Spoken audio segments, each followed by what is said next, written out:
जय हिंद, नमस्कार साथियों। और जैसा कि आप सभी को पहले से ही ज्ञात है कि हम हिंदी व्याकरण की एक सीरीज लॉन्च कर चुके हैं और उसी के पर्सपेक्टिव में जो आज की हमारी क्लास है वो है उपसर्ग, है ना। उपसर्ग को कैसे आप फाइंड आउट कर सकते हैं, किसी भी वर्ड में उपसर्ग कहाँ पर मौजूद है और कैसे हम उपसर्ग को याद रख सकते हैं, क्या हम इसको ट्रिक से भी सीख सकते हैं। तो इन सभी बड़े प्रश्नों पर हम डिटेल में चर्चा करेंगे और कोशिश रहेगी कि आपको आज के बाद उपसर्ग की दूसरी क्लास देखने को या देखने की ज़रूरत नहीं पड़ेगी, है ना। तो इस तरीके से इस वीडियो में हम सीखने वाले और जो हमने कल पढ़ा था उसका भी हम यहाँ पर रिवीजन करने वाले। उपसर्ग के बारे में आज हम डिटेल में बात करेंगे और ज़्यादा से ज़्यादा स्टूडेंट से यही कहना चाहूँगा कि आप क्या करिए, नोट्स बनाते रहिए ताकि आपको फिर कभी आगे भविष्य में इन चीज़ों के बारे में पढ़ने की ज़रूरत ना पड़े। जब आपके पास नोट्स होंगे उन्हें आप रिवाइज कर लीजिएगा, 5 से 10 मिनट का समय दीजिए। धीरे धीरे करके आपको क्या है कि ये दिमाग में आपके और ये आपकी जहन में बैठ जाएगा। फिर आपको बार बार पढ़ने की ज़रूरत नहीं है, ठीक है ना। बस आप उन नोट्स को एक बार रिवाइज कर लेंगे तो वो चीज़ें आपको लंबे समय तक याद रहेंगी, ठीक है ना। तो आई होप आप समझ गए होंगे और अब हम चलते हैं अपने टॉपिक की तरफ और सबसे पहले समझेंगे उपसर्ग होता क्या है, ठीक है। डेफिनेशन की तरफ चलेंगे और उसके बाद हम एग्जाम्पल भी देखेंगे। लिखा है वे वर्ड या फिर शब्दांश जो शब्द के प्रारंभ में जुड़कर उसके अर्थ में विशेषता उत्पन्न कर देते हैं उन्हें हम क्या कहते हैं, उपसर्ग कहते हैं। जैसे आपके पास एक शब्द दिया गया है गुड़, अब हमने इसके पहले शब्द कौन सा जोड़ा, अब गुड़ में अव शब्द के जुड़ने से एक नया शब्द बनेगा जिसका अर्थ होगा अवगुण। अब अवगुण का अर्थ क्या होता है, यानी कि बुरी आदतें। अवगुण का मतलब क्या होगा, बुरी आदतें, है ना। और गुण का मतलब होता है क्वालिटी। अब देख रहे हो क्वालिटी से उसमें कुछ विकार उत्पन्न हुआ, उसका जो नया शब्द बना उसमें कुछ विकार उत्पन्न हुआ, यानी कि उसकी विशेषता ही बदल गई। तो ऐसे शब्दों को ही हम उपसर्ग कहते हैं। उपसर्ग क्या, जो मतलब शब्द के पहले जुड़कर उसके अर्थ में विशेषता उत्पन्न कर देते हैं उन्हें हम उपसर्ग कहते हैं। तो यहाँ पर अव शब्द क्या हो जाएगा, उपसर्ग हो जाएगा। समझ में आया कि नहीं आया। पहला शब्द था गुड़ जिसमें हमने एक नया शब्द जोड़ा जो कि एक उपसर्ग है अव के जुड़ने से एक नया शब्द बना अवगुण। और अवगुण गुड़ से कितना भिन्न है ये आपको पहले से पता है। उसी प्रकार एक नया शब्द है न्याय। अब न्याय में अगर आप उपसर्ग जोड़ देते हैं तो इसके जुड़ने से एक नया शब्द बनेगा और जिसकी विशेषता भी कुछ अलग ही है। न्याय का मतलब क्या होता है कि किसी के साथ न्याय होना, यानी कि पारदर्शिता रहना। और वहीं आ शब्द के जुड़ने से उसमें अन्याय हो गया, यानी कि किसी के साथ गलत हो गया, है ना। तो ये आप समझ गए होंगे। उसके बाद एक नया शब्द है मोल। अब मोल में एक अन उपसर्ग अगर हम ऐड कर देते तो नया शब्द बनता है अनमोल, जिसका कोई मोल ना हो, है ना। उसके बाद है हम उम्र। उम्र में एक नया शब्द जुड़ता हम जो कि एक उपसर्ग है और इसके जुड़ने से नया शब्द बनेगा हम उम्र, यानी कि हम जोली का। समझ में आया कि नहीं। तो उपसर्ग जो होते हैं वो किसी भी शब्द के पहले जुड़ते हैं, ये आपको याद रखना है। और कल हम बात कर रहे होंगे कि प्रत्यय क्या होता है, प्रत्यय उपसर्ग का ठीक अपोजिट होता है, ये आपको याद रखना है, ठीक है। प्रत्यय क्या होता है, उपसर्ग का ठीक अपोजिट होता है। इसके बारे में हम कल डिस्कस करेंगे, ठीक है। उपसर्ग में होता क्या है, जैसे एक शब्द है गुड़, गुड़ में एक नया शब्द जुड़ेगा वो भी शब्द के पहले।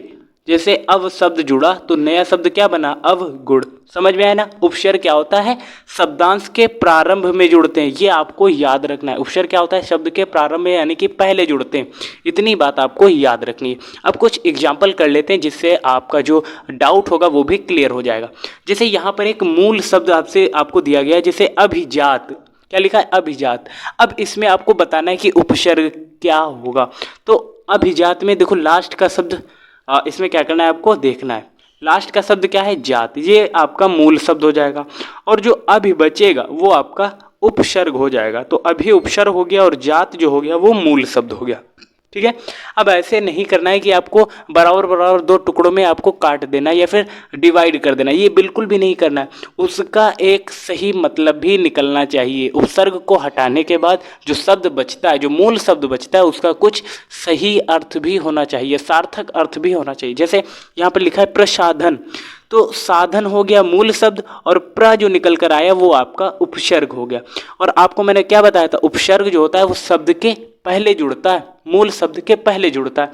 अब यहाँ पर लिखा है संसर्ग, तो सम इसमें क्या हो जाएगा, उपसर्ग, और सर्ग जो बचेगा वो आपका मूल शब्द हो जाएगा। इस तरीके से आपको देखना है। ठीक इसी प्रकार आपको आसमान देखना है। तो आसमान में पहला शब्द है आ, तो आ आपका उपसर्ग हो गया और जो मूल शब्द बचता है समान, ये आपका मूल शब्द हो गया। ठीक है, आ क्या हो गया उपसर्ग और जो समान बचा वो आपका मूल शब्द हो गया। ठीक इसी प्रकार से आप ये बाकी शब्द देख सकते हैं। आपको यहाँ पे नकल नहीं करनी उपसर्ग कौन से हैं। ठीक है, इन शब्दों में आपको उपसर्ग पहचान कर मुझे कमेंट करना है कि इनमें उपसर्ग है कहाँ पर और मूल शब्द क्या है। ठीक है, ये आपको कमेंट करके बताना है, ये आपके लिए होमवर्क है।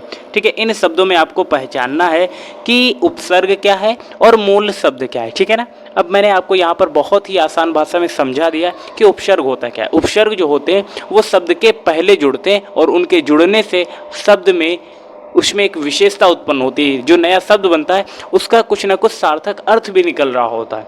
ठीक है ना, तो ये उपसर्ग होता है। उपसर्ग क्या होता है, किसी भी मूल शब्द के पहले जुड़ते हैं, ये आपको याद रखना है। अब कर लेते हैं रिवीजन, जो कि हमने कल पढ़ा था। कल हमने क्या पढ़ा था, विशेषण। बेसिकली विशेषण होता क्या है, जो शब्द संज्ञा और सर्वनाम की विशेषता बताते हैं उन्हें हम क्या कहते हैं, विशेषण कहते हैं। संज्ञा किसे कहते हैं, संज्ञा मतलब यूनिवर्स में जो भी चीज़ें उपस्थित हैं उनके नेम, जैसे व्यक्ति वस्तु जगह, इनका अगर कुछ नाम है तो वो संज्ञा है। क्लियर है। सर्वनाम क्या होता है, जो संज्ञा के स्थान पर प्रयोग किए जाते हैं, जो शब्द संज्ञा के जगह पर उपयोग किए जाते हैं उन्हें हम क्या कहते हैं, सर्वनाम, है ना। तो ये हमने डिटेल में पढ़ रखा। और विशेषण कितने प्रकार के होते हैं, 5 प्रकार के यहाँ पर मेंशन है, आप डिटेल में पढ़ सकते हैं। तो इस तरीके से हमने विशेषण के बारे में पढ़ा था। अब यहाँ पर कुछ एग्जाम्पल हैं जिनके आपको जवाब देने। जैसे यहाँ पर एक एग्जाम्पल मैंने कल आपको बताया था, मेरे पास एक बड़ी साइकिल है। तो साइकिल की विशेषता क्या है कि साइकिल बड़ी है, तो बड़ी उसकी क्या हो जाएगी, विशेषता हो जाएगी, और यही आपका एडजेक्टिव यानी कि विशेषण हो जाएगा। तो इस तरीके से ये भी आपके लिए होमवर्क के तौर पे इसमें आपको विशेषण फाइंड आउट करके बताना है कि विशेषण कौन है और कहाँ पर विशेषण वो उपयोग किया गया है। तो ये आपको कमेंट करके बताना है। तो आने वाली क्लास में हम सीख रहे होंगे प्रत्यय क्या होता है। आज की क्लास में हमने सीखा उपसर्ग क्या होता है। तो आई होप ये वीडियो आप सभी के नॉलेज को इंप्रूव करने के लिए सफिशिएंट रही होगी। मिलते हैं ऐसी नेक्स्ट इन्फॉर्मेटिव वीडियो के साथ। और लास्ट में यही कहना चाहूँगा कि छोटों को प्यार दें, बड़ों को सम्मान दें और अपना व्यक्तित्व इस प्रकार विकसित करें कि महिलाएं आपके पास सुरक्षित महसूस करें। जय हिंद, जय भारत।